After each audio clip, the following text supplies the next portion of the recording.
سلام سلام كرة خاتاتلتي كما إلكم سلام ديكم أنا سلام يا أملاك مسجن كمين يكم نيل ما أنت دي تايكون يو حنت حافتنا أبسدت خوينا لسرح توجزا خيدخي رأيلي قريت خسرت لي لاتني كتما كيحة خيدة أمزري أقول لكم كتما كيحة مئتي بمدرجنت وي بمجلس كامباس متيقة مأتي يو من تنك أرز بدن بجريلة كم مكينة واردة نأرز هو يزركب كأوها على أسفلت الجور اللي هو تسمى من قد جلس نمتى أرزنا جلس للوليت حتى لو اللي هنا نحنتي جيجنا حفتنا أسدت قينا لأسرح التجزائية كريكم قد أمي توما بيتسب جلتات زمد نوروكا كأرز بزح فقدني تتحوني بيتا تأتتلخ إيا كتما كي حال أرز اللخو يو كي حال نافق خنالا مئتي بلا علم تخبين بفواد قط مالتيو بعد ميلاو متحن غيرها بعد ميلاو دي حكيت هذا متحن الله بلا علم تخب بشغدا بحصيرو بشغدا متخا مئتي تأتتلخ إيا الأرز لكم لهو تجزاها أبي كبابي يتلنا أبي بفواد خوينس سوقرو ያው ዝሮ ዝሮ በፈዋድና ኩሓ ተዳናዊሩ እንዲዩ ብቻ ግን በፈዋዱን ክባል ካሊው ኩሓውን ከይባል ካሊው ምድረገነት ውን ሕውስዋሲ ምድረገነት ኩሓ በፈዋዱስ ዳርጋ ተሓዋዊስ እዩ ማለት እዩ እና ኣብ ክባይ ዕፅዋይ ብክንደይ ገዚኣቶ መስለክን ሓንቲ ጅግና ሓፍትና ብጣዕሚ ብርካሽ እያ ገዚኣቶ ካርታ ገለ ዝሓዘ እዩ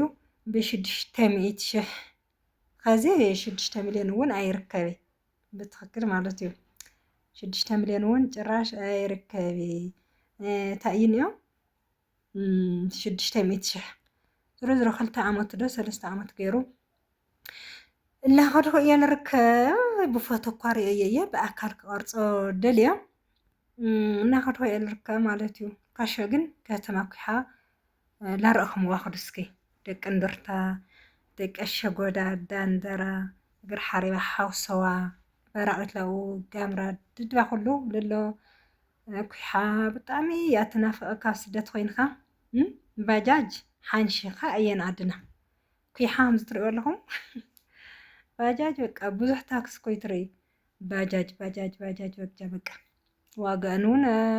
ካብ 400,000 لتحت እየን 3 ካው ከዓ መዓት እየን መሕለፍ የለ ርእዩ አንተ ታክስቴ መጸቲ ስኸልተ ባጃጅ መጽየና እና ካውኻ ላይክ እስኪ ላይክ بسم ኩሓ ልናፈቕኩም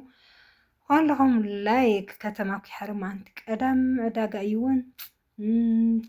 ሰለበለ ከዕዳጋ ናትመለስ እዩ ከባቢ 5 ሰዓት ይርአር ዘለኹ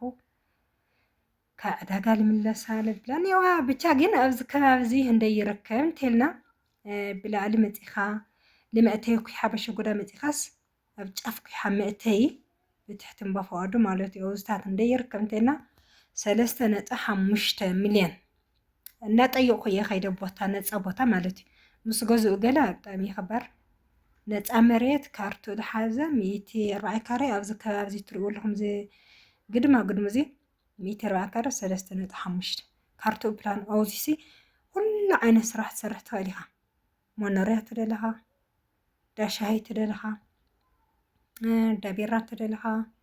صغريت تدلها زو كبابزي بጣም ይልስራح ባይዘው ረይው ማለት ተሸገር ማደለ ከቦክቱ ካም ባፋዱ እና ምስትሬን ለኸ እንደቃ አዳጋ ለወረዳ እንደስክ ብለሃ ከምዚለን ካታተላው ስደት ሆነ ትሬን ተለሃ ግን ካብድክ ሕብረ እንዲየዙለካ እና ከተማና ኩሓ እዚኣት መስል ካውዚ ንታሕቲ እዩ ኩሓ ካውካ ለሌልካ ካብ ጫፍ ካብ ዛዳመጥ ንላዕሊ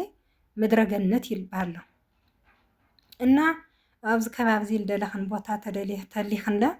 ኣብ ኮመንት ጻሕፋለ ኣብዚ ከባቢ ዚ ካብ ቢያንስ በቃ ካብ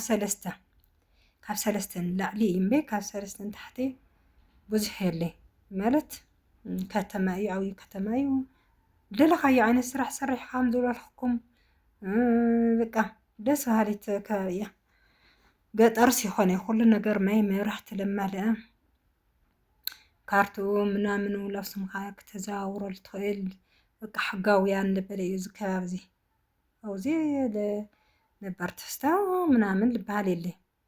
ያው ኪያ ማለት ኩሉ ሕጋዊ እዩ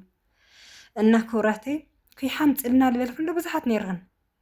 እስካብ ኩሓ ጠየቕልና ልበልክን እስክረአይ ኩሓ ወሰን ወሰን ኣብ ወሰን ጀሚረ ሳብ ማእኸል ይቐርፀልክን ኣለኹም ካብኡ ከዓ መጨረሻ ላይ እንታይ እዮም እዚ ከባቢ እዛ ሓፍትና ዝገዝአቶ እየ ዘርእየክን ኣለኹም በ መጨረሻ ኣብ ውሽጢ ገዛታት ከይደ ናታ ላዕላዩ ቦሎፎን ይኾነ ጁስ እንታይ ይልበሃል ጆሶ ድዩ ጆሶ እዩ ጁስ እኳ ኢለዮ ቦሎፎን ይኾነ ጀሶ እዩ በየዓይነቱ ተቐዊኡ ገለ ብጣዕሚ እዩ ደስ ዝብል ብውሽጢ እኳ ልኢኻ ኣላ እያ ሓፍትና ኣብ ሃምዚ ሚድያ ግን ንዓድና ቋንቋ ትፈልጦ ይኽን ኣይተቐረፅዮ ዓይነ ሰብ ገለታት ይብል እዩ ሰብ ዓይነ ሰብ ብጣዕሚ ይፍርሕ እዩ ንምንታይ ፎቶ ተልዕልዮ ገለ ኢሎምኒ ኣይ ክሰደላ እየ ደስ ክብላ ምንታነ ክሰደላ ቀሪፀ ገለ ኢለ ብክንደይ ጉድ ፎቶታት ገለ ኢለ ከምዚ ቀሪፀ ናብ ቲክቶክ ዶ ናብ ፌስቡክ ዶ ናብ ግዛዕ ዶ ከይትሰድዩ ምናምን ኢሎምኒ ብቻ ርአ ኣድኒቐ ነቲ ሓፍትና እውን ጅግና ኢለ 7-8 ዓመት ኩሉ ግዜ ኣብ ስራሕ ተፀሚዳ ክባይ ፅዋ 600 ሒባ ገዚኣ ጆስ ገይራ በቃ ዘመናዊ ፎቅ ይልመስል እምበ ኩሉና መብራህቲ ተቀማምጡ ናይ መረቡ ሰራርሖ ገለ ዘመናዊ ገዛታት እዩ እና ካብተን ሓደ ሓደ ኣሕዋትና ጀጋኑ እናተምሃርናሲ ኣብ ስደት ሰብኣየ ሰብ ሓዳር ንወስኡና ንእነ ንወልድ ክንዳውላ ፋታሚና ላሉ እዚ ላውላ ተጃናጀኑ ከንተ ለቕሪ ክኒኡ ብዙሓት ከምኡ ይትኹና ናፍተን ሓደ ሓደ ጀጋኑ ኣሕዋትና ንሓዝ ባህሊት ይሓፍትኽን ዘይጋጣሚ ተተሳሓይተለ ይቅርታ ናተን ጀጋኑ ላትኸተልናሲ ከምኣተን ንኹን ብጣዕሚ እየ ተገሪመ ብጣዕሚ ካብኡ ከዓ ካሊእ ቦታታት እውን ኣለዋ እዩ ኢሎምዋ ሳውን ንክትሐጎስ እየ ከይደ ርአ ቀሪፀ ፎቶ ሰዲደላ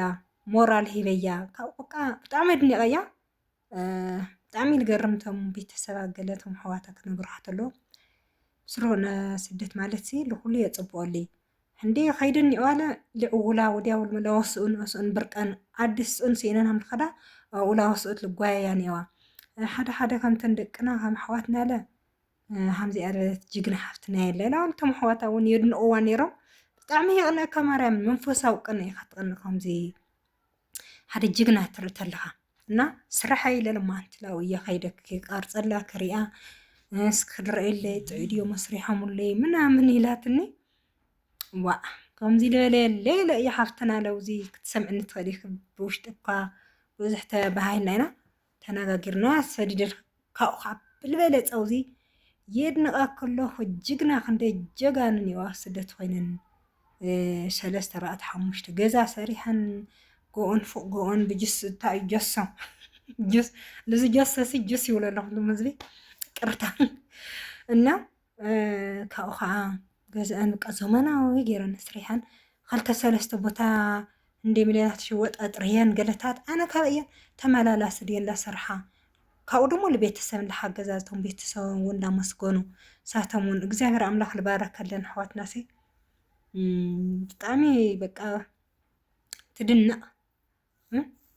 እና ከምኣተን ንኾን በተለይ ኣጋይሽ ትኸለኽን ከዘ ስዑድ ዓረብሲ በቃ እስኪ እንታይ ሒዘ ከኣትንየ እንታይ ተለዊጠ ከኣትንየ ኒልክን ሕሰባ እቲ ዓለም እዚኣ ሰይትበላ እቲ ዓለም እዚኣ ስትብላ ትኾንክን ልምንታይ ዳ ትሰዲትክን ዓድክን ኮይንክን ነዚ ዓለም እዚኣ ስትብላ ኒየክን ማርያም ብዙሓት ኒኣሲ ታሞ እዩ ገዛ ጥርኻ ገለ ጥርኻ ነዚ ዓለም እዚኣ ልብላ ኒዋ ልምንታማ ስደት ከይድክን ብትኽክል ኣብ ኮመንት መልሳሊ ኣጅ ገዛ ሓዲግና የንኸድ ንብረት ሓዲግና የንኸድ ዳኹናይ ቪጥ ሓዲጎም ወዳ እሞትለዊ እልትብል ኣሕዋተ ንምንታይ ደኣ ዓድክን ዘይኮንክን ልስደት ከይድክን እዚኣ ትምልሳለኒ የክን ጥራሕ ከምኣ ልትብል ኣሕዋተይ ማለት እዩ ከይድና ስዕዲ ከይድና ተለዊጥና ንኣቲ ገለታት ኢልክን ዕላማ ክንደይ ሰሓትክንለ ኣብ ሸራ ችርስ ኢለክን ይኹ የኔ ጀጋኑ ኣምሳሌት ሴት እና ከተማ ኩሓና እውን እዚኣ ትመስል ብእግሪ መንገድኩም ኩልኩም ላ ላይክ ገይርኩም እተው ብስም ዛ ጅግና ሓፍትናና ብስም ከተማ ኩሓና ላይክ ገይርኩም ውፁ ቤተሰብ ኢልኩም ሰብስክራይብ ነገርኩም ምትዋዕኩም ኣይፈልየኒ كلهم لايك نجاركم أجهل تولني channel تعويلي دمو كالب لا مسكن هي كرات حواتي يا غني اللي بخالي بديك سالمت سسنا ينعهم باي باي فتوتو يا زبلكم تشاوات